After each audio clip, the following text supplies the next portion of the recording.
반갑습니다. 성주준입니다. 윤석열 대통령이 탄핵되고 난 뒤에 조기 대선이라고 하는 정말 대한민국의 운명을 좌지우지할 중요한 순간을 우리가 앞두고 있습니다. 이런 순간에 제가 끊임없이 강조를 드리고 있는 게 두 가지가 있죠. 하나 같은 경우는 절대로 우리끼리 분열돼서는 안 된다. 근데 여기서 얘기하는 이제 분열돼서는 안 된다라고 하는 거는 예를 들어서 이런 식인 거예요. 경선을 통해 가지고 어떤 사람이 결정이 됐는데 나 그 사람 꼴보기 싫어. 그러니까 그 사람 찍을 바에는 이재명 찍을 거야. 아니 그냥 투표 안 해버릴 거야. 이게 제가 말씀드리는 분열을 해서는 안 된다라는 딱 그 모습에 해당하는 겁니다. 뭐 특정에 대해 가지고 제가 얘기할 수밖에 없겠죠. 사실상 이제 대부분의 유튜버들은 친윤 쪽에 서 있다 보니까 이 한동훈 대표에 대해 가지고 한동훈 후보에 대해 가지고 한동훈이 만약에 된다면 나 그냥 투표 안 해버리겠다. 이런 진짜 광기의 모습을 보여주고 있는데 그거는 제가 제정신이 아니라고 봅니다. 윤석열 대통령을 지키기 위해서라도 그분들 입장에서 이재명이 되는 걸 막아야 그래야지 뭐 윤석열 대통령을 지키고 자시고 하지 않겠나요? 상식적으로 행동을 해야죠. 그리고 두 번째로 강조를 드리고 있는 것은 현실에 대한 인식 문제입니다. 현실 인식 문제 같은 경우는 사실상 제가 한동훈 대표가 이재명을 맞서 싸울 수 있는 가장 강력한 후보다라고 보는 이유인데요. 이 현실이라고 하는 게 뭐냐면 지금 이제 대한민국 국민들 가운데 양쪽 극단에 있는 35%를 제외하고 가운데 있는 30%에서 40% 가까이 되는 국민들은 이재명도 싫고 윤석열도 싫다 이렇게 응답하고 있다는 겁니다. 지금 이 순간에도 마찬가지로 어떻습니까? 여론조사 결과를 봤었을 때 많은 상당 부분의 사람들이 무당층으로 분류가 되거든요.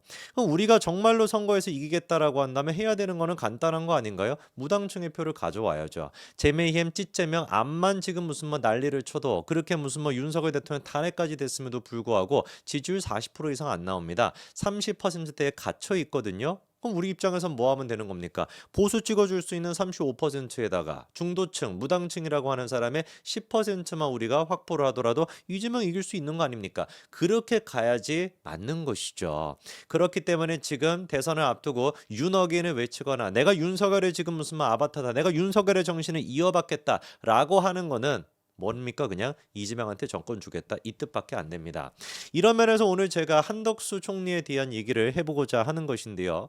한덕수 총리 같은 경우는 대권에 나올 것이냐 이거를 두고 뭐 여러 가지 얘기가 있습니다. 기사 한 가지 좀 보여주시면은 이번에 갤럽 조사를 가지고 조선일보가 이렇게 기사를 써놨습니다. 한덕수가 2%가 나왔다. 요거를 이제 강조해 가지고 써놨는데 결론부터 좀 말씀을 드리면 한덕수 총리는 못 나옵니다.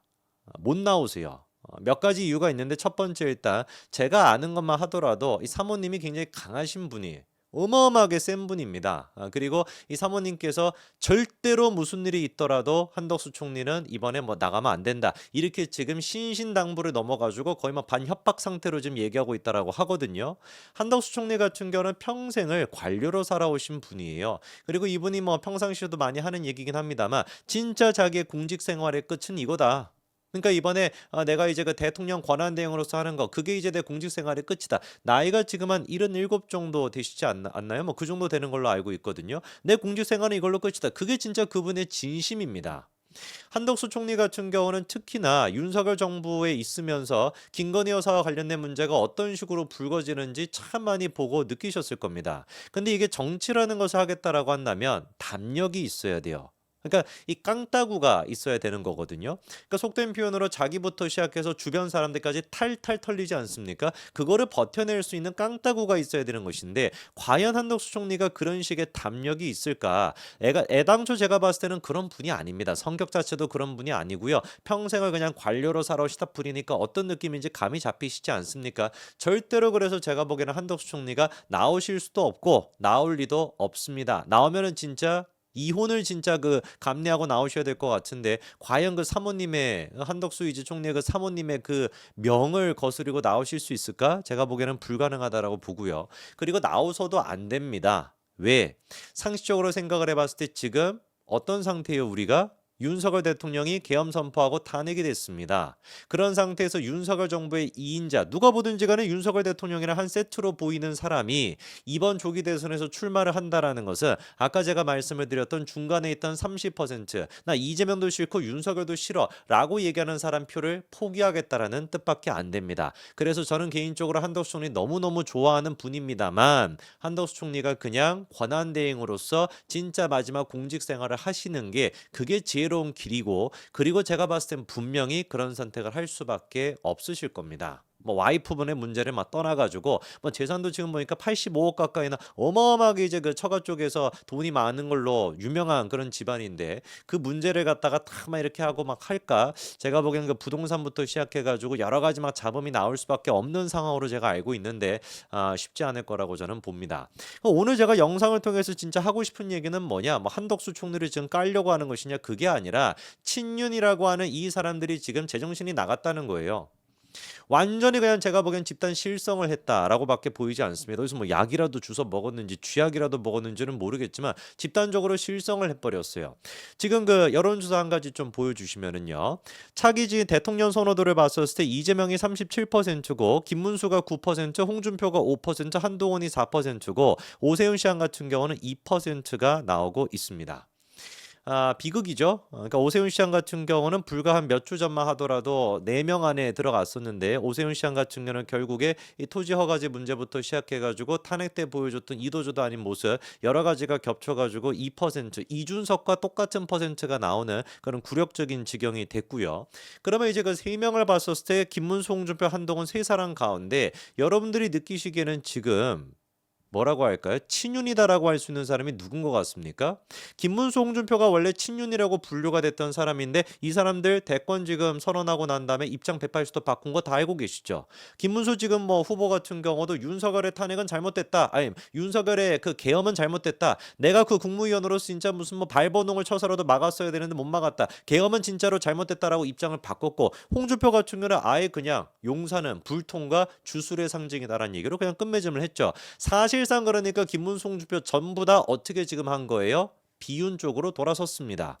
그러다 보니까 친윤 의원들이 지금 당황을 한 거예요. 어디 막 갈 곳이 지금 사라진 거죠. 원래 그 4명 같은 경우는 김문수, 한동훈, 홍준표, 오세훈 이렇게 4명 해가지고 오세훈 시장 쪽으로 조금 가려고 했었죠. 그렇죠? 중도 확장 능력도 있고 뭐 여러모로 뭐 한동훈보다는 낫다고 그 사람들은 생각을 했으니까. 근데 오세훈 시장이 나가리가 돼버렸습니다. 홍준표, 김문수 같은 경우는 예상과는 다르게 친윤 색깔이 아니라 비윤 색깔로 돌아버렸어. 그러니까 지금 이 사람들이 돌아버리게 생긴 거죠. 갈 곳을 지금 잃은, 완전히 지금 길 잃은 양처럼 그렇게 된 거예요. 그래가지고 어거지로 지금 찾고 있는 방안책이 바로 뭐였던 거예요? 한덕수였던 겁니다. 이게 그러니까 글러 먹었다라는 거예요. 지금 이 순간에서 친윤들이 해야 되는 것은 뭐냐? 영화 매트릭스에서 나오는 것처럼 뭐 빨간 약 파란 약 그거 있지 않습니까? 뭐 제가 기억이 뭐 오래돼가지고 빨간 약 먹으면 뭐 현실을 보게 되고 그런 것던 같은데, 빨간 약을 지금 드셔야 되는데 쥐약을 드시고 계시는 거예요. 빨간 약을 먹고 현실을 지금 판단을 해야죠.